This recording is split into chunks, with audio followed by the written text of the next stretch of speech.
I'm going to throw a bowl now, so I won't talk so much about the centering. You just watch.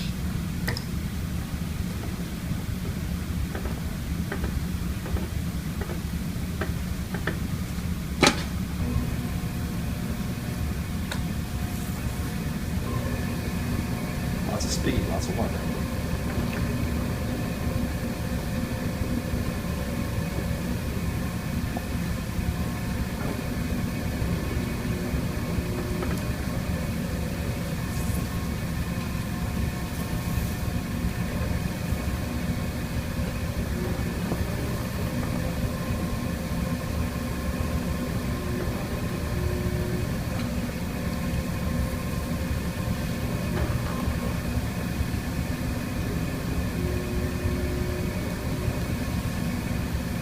So quiet it is. Hands aren't moving. Knees on there. Lots of fingers.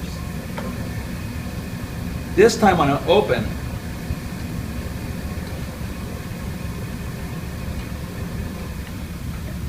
I just did this. I'm going to go ahead and second center, but instead of doing a flat bottom, I'm going to do a round bottom. I want a bowl with a constant curve, at least for right now. So, second centering, right up butt against it. Opening it up, I'm going to go curve. So my hands are going like this rather than straight across.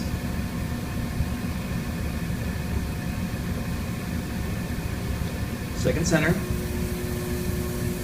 Got an air bubble in there, I'm going to take care of it. Got an air bubble, just pierce it. Just compress in that area and it should go away. Ready to pull. Get my hands in here. I'm going to drape it over. It gives me a lot more security for some reason. And instead of bringing my hands up in the middle, keeping it contained like on a cylinder, I'm going to bring them out into a V and shape it a little bit later. But I'll get myself in the ballpark. Some people like to throw a cylinder, keep it thick, and then just stretch it out slowly into a bowl. I like to get myself in the ballpark. You can try both. I always start in the middle though. I always do all my pulls starting from the middle. Bring it out, grab some clay, there's my dent. My hands are like chopsticks, and I can start bringing that dent up. Again, thinning the top half out more than the bottom half.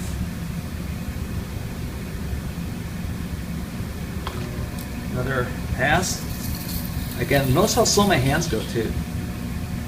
See the dent?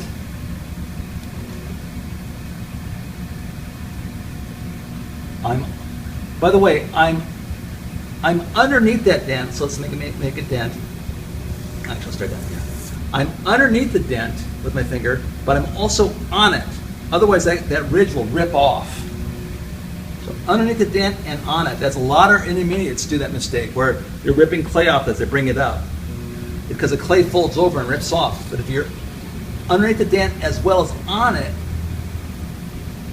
it will never rip off. Now I don't go over the rim. A common beginner mistake is go whoop like a banana peel over the rim and you get a thin spot here. I actually leave the rim just a tiny bit thicker. It's called a bead of clay. You leave a bead of clay there.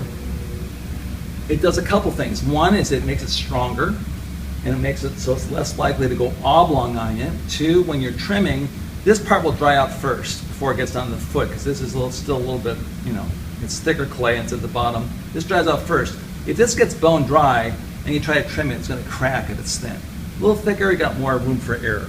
So this feels pretty good in terms of its thickness. Let me go through it just to feel it real quickly. I can take a little more clay out actually. See how slow I'm going now?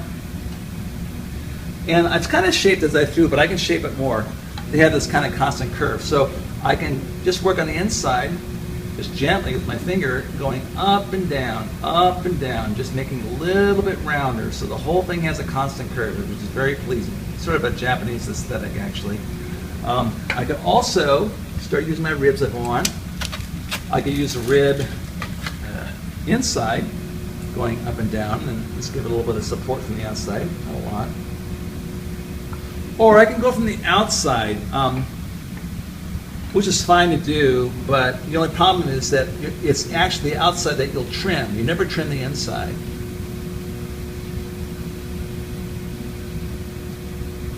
but you can do some things like that. And so the inside, you want to have the inside pretty perfect.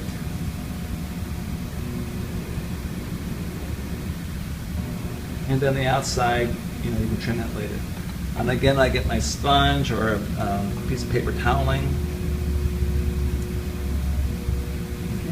There we go. So I'm going to take off that extra clay at the bottom again, wherever my knife tool went. Beautiful. Yeah, there's. So constant curve, thicker rim. I've shaped the pot. Shaping can take a long time. You can take your time with that. And again, my knife tool's pointing that way. Drag along the bottom until it starts cutting clay away. And then get that clay away from the body.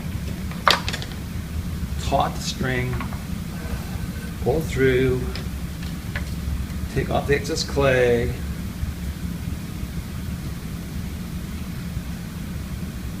All right. Pull. It feels like, see how it's getting oblong by holding it, but you put it down here and it goes round again. And as it dries, halfway through the drying process, I'll put it upside down just so the foot gets some air. And then you can tap it back to round and it goes oblong. So don't let that bug you. Okay.